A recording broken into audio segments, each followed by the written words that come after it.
El Papa to Cuba. As Cubans prepare to welcome the Holy Father, our team is already in Havana. Vying for pro-life votes. GOP candidates disagree on many things, but life is not one of them. Deadly quake. At least 8 die in a strong earthquake felt across much of South America. And prayerful composing, creating the sacred music for the Pope's Mass at the National Shrine. Those stories and more on EWTN News Nightly for Thursday, September 17th, 2015.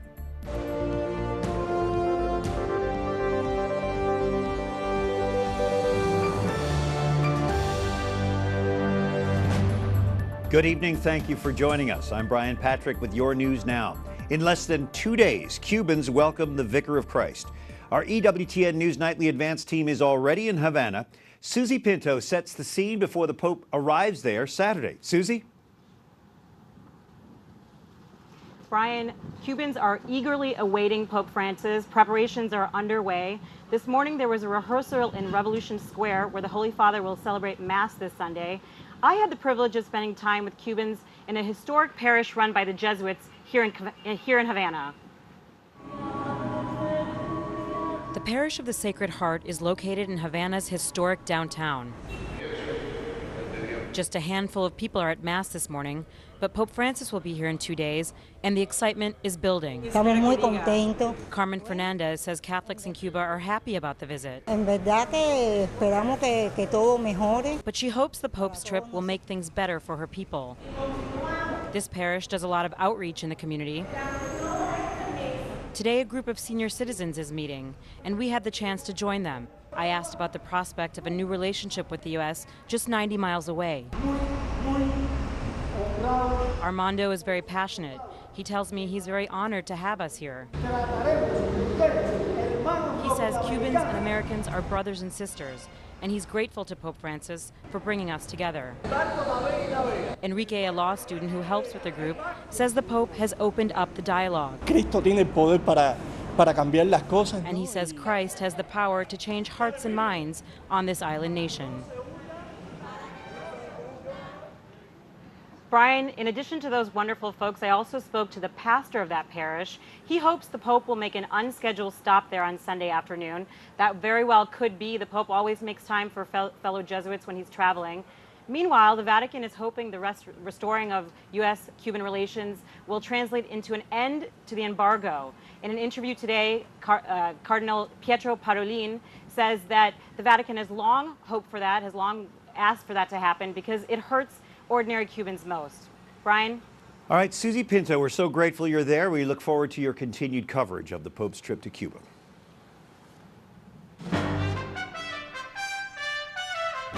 Other stories our EWTN News Nightly team has been covering in today's world. The stage lights have dimmed and candidates now hope to soak up the limelight after last night's Republican debate in California. The primetime debate lasted 3 hours with 11 candidates taking shots at President Obama and each other. Catherine Szeltner reports from the White House tonight. Catherine?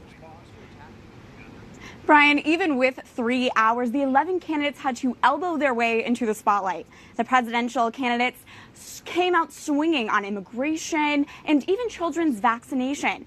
But it sounds like everyone in the GOP field is vying for the pro-life pick. It is a felony with 10 years jail term to sell the body parts of unborn children for profit. That's what these videos show Planned Parenthood doing. CNN debate moderators covered Planned Parenthood at least 6 times, according to data journalism site 538, following only questions on foreign policy. Candidates got to hit the pro-life topic head on. I'm pro-life, and I think you need to be pro-life for more than just the time in the womb. Life is a gift from God, and from beginning to end, we need to respect it and err on the side of life. And so I defunded Planned Parenthood. But it was Carly Fiorina who challenged Barack Obama and Hillary Clinton to watch the undercover Planned Parenthood videos. Watch a fully formed fetus on the table, its heart beating, its legs kicking, while someone says we have to keep it alive to harvest its brain. The debate also turned to religious liberty concerns following the Supreme Court ruling on marriage. Former Arkansas Governor Mike Huckabee says asking Kentucky County Clerk Kim Davis to uphold the recent law is a criminalization of Christianity. We made accommodation to the Fort Hood shooter to let him grow a beard. You're telling me that you cannot make an accommodation for an elected Democrat county clerk from Rowan County, Kentucky? Former Florida Governor Jeb Bush agrees, but says Davis should respect the rule of law. I was opposed to the decision, but you can't just say, well, gays can't get married now. But this woman, there should be some accommodation for her conscience. The debate had its share of lighter moments, including a surprise mention of a revered Catholic. When asked which woman he would put on the $10 bill, Ohio Governor John Kasich replied, Mother Teresa. Brian. Good choice. Thank you, Catherine Szeltner at the White House. Michael Warren is staff writer for the Weekly Standard. And Michael, whose campaign gets a boost from the debate? Well, obviously, this was Carly Fiorina's night. She was really strong. She really was strong. You saw it in that video just there. But not just on the life issue, on a whole host of issues that are important to Republicans. She was on fire, really. And I think she really gets the biggest boost because going into this debate, she probably had the most to gain. She was rising in the polls, but not very well known to Republican voters. Besides Fiorina, I think Marco Rubio also has the most to gain from this. It was a lot of foreign policy questions. That's sort of his forte. He's been really quiet during the summer of Donald Trump.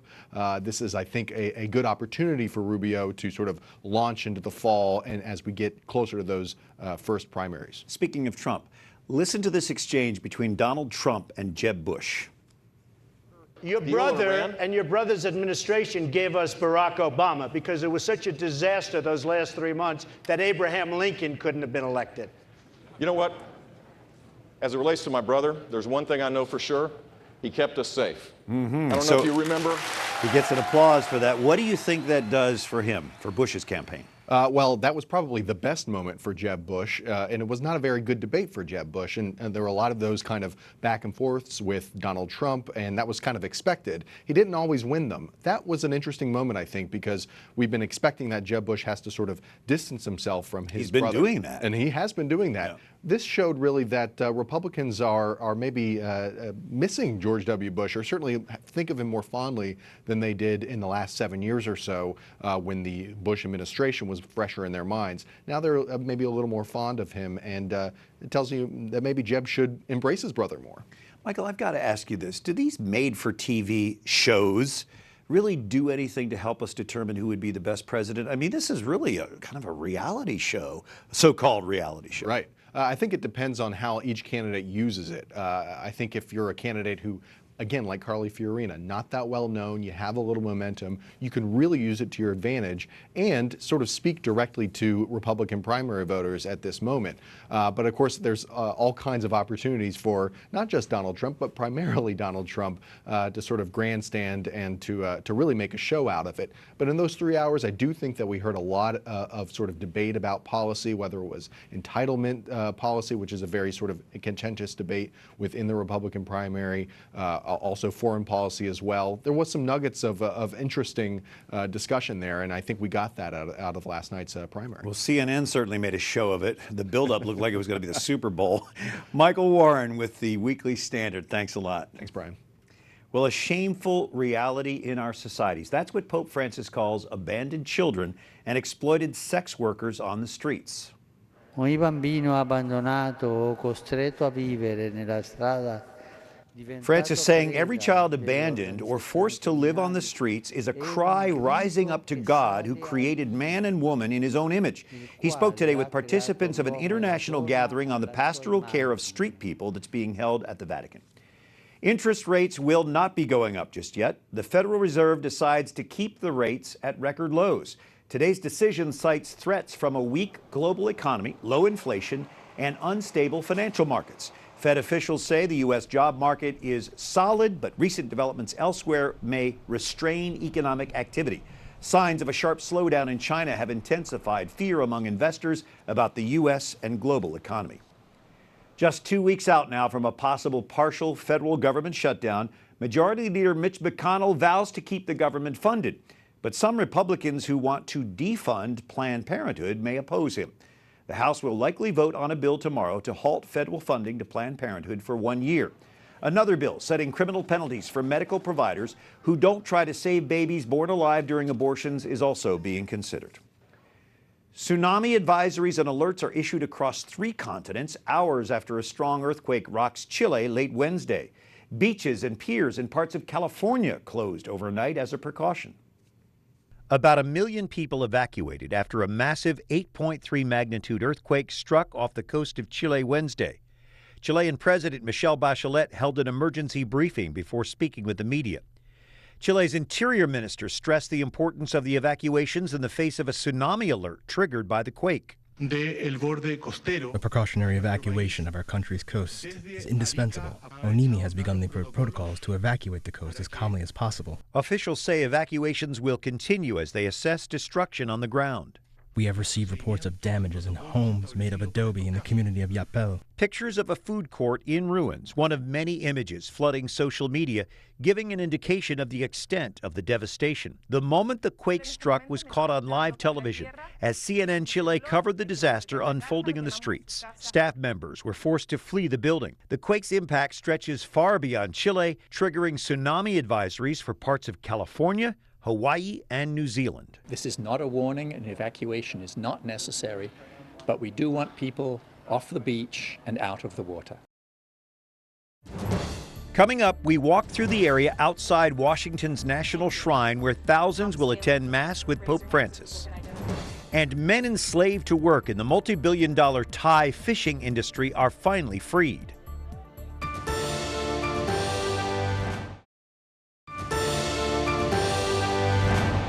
Today, September 17th, is the feast of St. Robert Bellarmine, bishop and doctor of the church. A Jesuit, he defended the church during the Reformation. Thanks for joining us on this Thursday evening. I'm Brian Patrick. We are counting down just 6 days until Pope Francis celebrates the first canonization on U.S. soil. Jason Calvi has some brand new details tonight. The Pope isn't even here yet, but the Mass mania is. It's fun, it's exciting. These priests will serve at the Holy Father's side. To make this a prayerful moment for all of the thousands of people that will be not only on the property but also watching. For the first time, we're seeing what the stage for the Mass will look like as it goes up.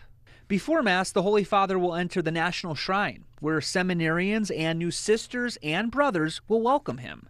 He'll bless a new mosaic for the Basilica.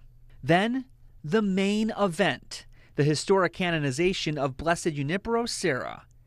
All attending, including 275 bishops and 950 priests, can follow along with these programs. 25,000 people have tickets for the Papal Mass here in D.C. 15,000 will have seats on this grass right here. And then another 10,000 people will be standing room only surrounding the area around the green. There will be even more overflow space for those without a ticket. I think what we're experiencing is an overwhelming desire just to be close to him. The Catholic University of America passed out 6,000 tickets to students and faculty. The large costs are split by the university, Secret Service, Archdiocese of Washington, the U.S. Bishops' Conference, and the Shrine. Reaching out to millions of people. So if you think about the cost of evangelization to those people, it's less than a penny a soul, and that's a really worthwhile investment. Something you'll see right here in 6 days. Jason Calvi, EWTN News Nightly. Thank you, Jason. Let's talk security. Brian Gallagher, a church security expert, former U.S. Secret Service specialist. So the U.S. Secret Service calls this an extraordinary, unprecedented event. So what scenarios are they preparing for? Well, the director of the Secret Service used that term a few days ago in an interview with USA Today. And the issue or the concern isn't necessarily the fact that they're providing security for the Pope, but it's all the different moving parts that are involved with this. The Pope is going to be up and down the East Coast in multiple different places, and at the same time, the Secret Service is providing security for the United Nations General Assembly in New York. Over 100 world leaders are going to be there, so it makes this event rather large as a whole. Do they bring in support teams? I mean, how do you get all these guys, these people? So the people that are dedicated to specific events are different than the people that are providing security for the president and other American leaders. But to supplement that, they're going to bring in agents from all over the country. They're going to use other agencies as well as local law enforcement and state law enforcement to help as well. This Mass here and then the one in Philadelphia, these are really the first outdoor Masses that have been held since 9/11. Is that significant? Sure. Anytime you have an outdoor event or an open air event, it always increases the risk for security. But Brian, you have to remember that the Secret Service has been planning this along with the Swiss Guard and other agencies for several months now. So they're looking at all those risks and they've come up with countermeasures, and all those countermeasures are in place to protect against any problems. Is there any involvement by the military, the CIA, and how does the Secret Service interact with the Swiss Guard? Sure. So this is a national special security event, and when an event is deemed to that level, there's involvement from all kinds of agencies. So anything from the military to the allotment of federal agencies to local agencies. The Swiss Guard has also had people over here involved in the prepping and planning, and obviously more members of the Swiss Guard will be here as the event unfolds. Right, Brian Gallagher, security expert, former U.S. Secret Service specialist. Thanks so much for your insight. Anytime, Brian. Very valuable. Pope Francis tells young women religious, you have this desire to be on the front line. Speaking of the role of young women in consecrated life, the Pope tells them, you have the maternal quality of the Church herself. The Pope received a group of young religious this morning at the Vatican. That audience was the highlight of the International Congress for Young People in Consecrated Life this week in Rome. It's held in the context of the Church's ongoing year for consecrated life. Secretary of Education Arne Duncan offers support to a Muslim boy detained by police after teachers thought an alarm clock that he made looked like a bomb. President Obama even invited this 14-year-old from Texas to the White House. Ahmed Mohammed says he wanted to be an engineer and he was arrested Monday when school officials in Irving called police thinking that the digital clock that he built could be a bomb. After his arrest and school suspension, thousands have shown support on social media. I felt pretty down that no one would know about this, but I guess it's all the supporters online and social media. It brought me to the point where I could see people who don't care for me, but every other person. It made me really happy to see all these people support me and support others. Police later said they wouldn't press charges. The boy told reporters that he remained suspended from school yesterday until today. He says he's considering transferring to a private school. More than 2,000 enslaved fishermen have been rescued this year from brutal conditions at sea. Their freedom prompted by an Associated Press investigation into seafood exported to the U.S. from a slave island in Indonesia. As Wyatt Goolsby reports, many are now heading home. For these young Burmese fishermen, a long-awaited journey home. They are just some of the thousands of men enslaved by Thai fishing boat captains to work on their boats. Thailand's fishing industry is worth $7 billion and includes exports to the United States. Since the Associated Press reported on their plight in March, more than 2,000 men from Myanmar, Cambodia, Thailand, and Laos have been freed. Many have returned home. It's been already more than 1 year that I haven't seen my family. Now I'm really happy to go back home and see my parents. Others have made the journey home after years away. Their families, many of whom thought they were dead, overwhelmed with emotion. The world's hunger for cheap seafood has fueled labor abuses, which saw men sold or even kidnapped to work on the fishing boats. Some were whipped, others thrown overboard to their deaths. Many are relieved that their ordeal is over. I just remind myself that I have no life here. I just live for whatever happens. With a spotlight on human trafficking, many of the Thailand-run companies have been issuing paychecks, though usually just a fraction of what the men say they are owed. And while hundreds are now free, many will struggle with the scars of their captivity. Wyatt Goolsby, EWTN News Nightly. Up next, refugees find little hope as they escape violence only to encounter roadblocks. And millions will hear their music as Pope Francis canonizes Junipero Serra before a worldwide audience.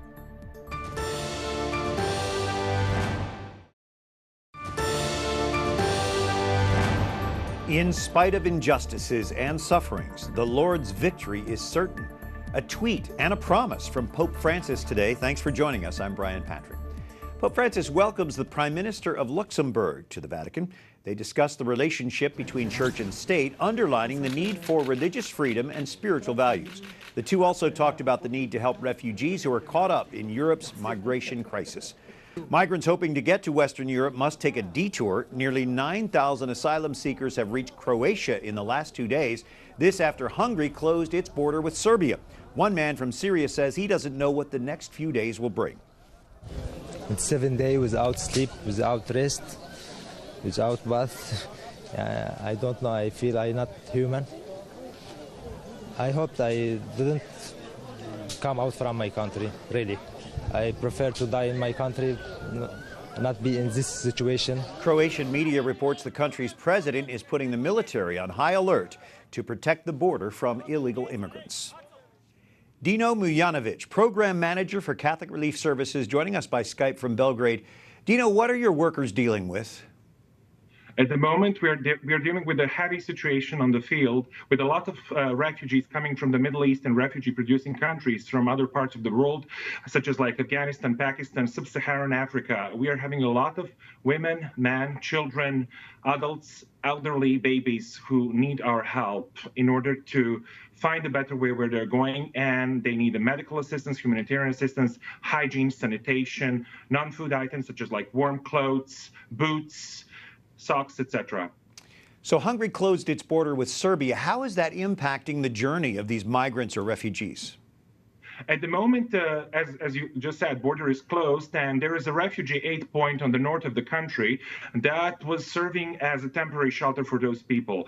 Those people who were like returned from a Hungary border and couldn't get through, they are going. They came back to the shelter and stayed and looked for some medical assistance and stuff like that. But also, they had a lot of things to think about how they will go and what they will do. So for that for that purpose, we have our interpreters, our field officers who speak Arabic language to help them to make their decision what they want to do and how they will do, what will be their next steps on their journey. So Catholic Relief Services is there for the short term, the immediate help, but also for the long term.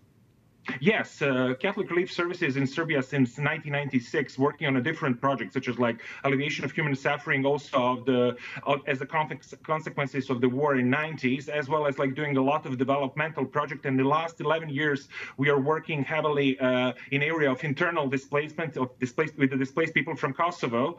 So we are providing them with the legal aid and also livelihoods, and it is sponsored by our major donor, Bureau of Population, Refugees and Migration at the Department of State. Dino, we will support you with our prayers and encourage all of our viewers to go to crs.org to contribute to help Catholic Relief Services. Thanks for joining us from Belgrade. We appreciate it. Thank you very much, and thank you to all your auditorium and people who can support agencies such as Catholic Relief Services to support people who are in a desperate need of yours. Thank you very much. You're welcome. Well, here in the U.S., there has never been a canonization mass. That changes next week as Pope Francis canonizes Junipero Serra at Washington's National Shrine. As Suzanne LaFranchi reports tonight, special liturgical music will accompany this historic Mass. If music stirs the soul, Katie Bauman's voice is pure inspiration. She is one of 28 choir members who will sing at the Basilica's Papal Mass. It's a huge honor. It's, I'm sure, going to be one of those moments that goes down in history books for me. Jacob Perry is one of 2 cantors who will lead the congregation. It is a gift. It's a fantastic gift, and I'm very, very excited. And for the faithful, the hymns give comfort, inspiration, enhancing their worship. It just helps me to pray. It involves all of my senses and all of me in my prayer. Peter Latona composed 2 songs for the Pope, including Peace Prayer for St. Francis. He will conduct the choir during communion. The Basilica's music director's inspiration came from watching the pontiff wash the feet of inmates. His mission is simple. Make sure that it's artistic and genuine, authentic to the tradition, purposeful and evangelizing. So it's an indication of who he is as a person. Latona's choir will perform before 25,000 pilgrims at the Mass. Millions more will be watching worldwide. The composer also performed for Pope Benedict during his visit to the National Shrine in 2008 and met St. John Paul II while a student in Rome. He is praying for a trifecta. This will kind of complete the the triptych if I'm able to get a picture with Pope Francis, and it would be a tremendous honor. An honor and privilege for Latona's entire musical staff. Suzanne LaFranchi, EWTN News Nightly. Beautiful story, beautiful music. Until tomorrow, like us on Facebook, follow us on Twitter, watch again if you like on our YouTube page. For the EWTN News Nightly team, I'm Brian Patrick. Good night and God bless you.